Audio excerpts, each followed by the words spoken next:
আমি কিছুই জানতাম না। এক অ্যাক্সিডেন্টে তোমার মা ও আমার মা বাবা মারা যায়। মৃত্যুর সময় মা বলেছিলেন তোমার সাথে আমার বিয়ে ঠিক হয়ে আছে। আমি মার কথা রাখতে তোমার বাবার সাথে দেখা করেছিলাম। মাস দুয়েক আগে তোমার বাবা জানালেন তোমার পরীক্ষা ফাল্গুন মাসের প্রথম সপ্তাহে শেষ হবে এবং ফাল্গুন মাসের 21 তারিখ তোমার আমার বিয়ে হবে।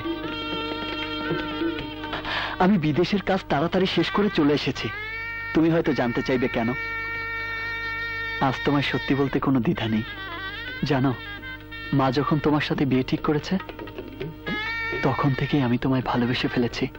মানুষ বিয়ের আগে ভালোবাসে, আর আমি আমার সমস্ত ভালোবাসা তোমাকে বিয়ের পর দেবার জন্য সযত্নে জমিয়ে রেখেছি।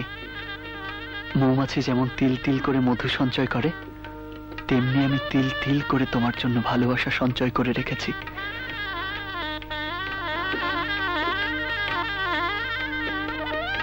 আর সেই ভালোবাসা তোমাকে উজাড় করে দেব।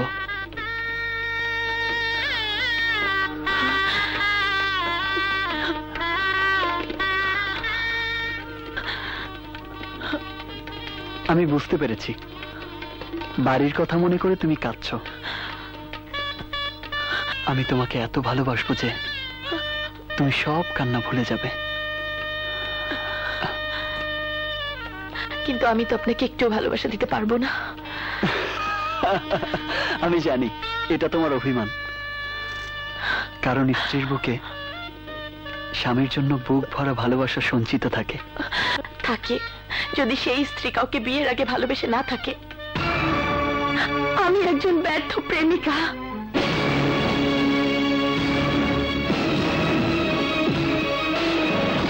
আমি আমার বুকের সব ভালোবাসা, মন প্রাণ আরেকজনকে দিয়ে নিঃস্ব হয়ে গেছি। আমার কাছে এই দেহটা ছাড়া নেবার মতো আর কিছুই নেই।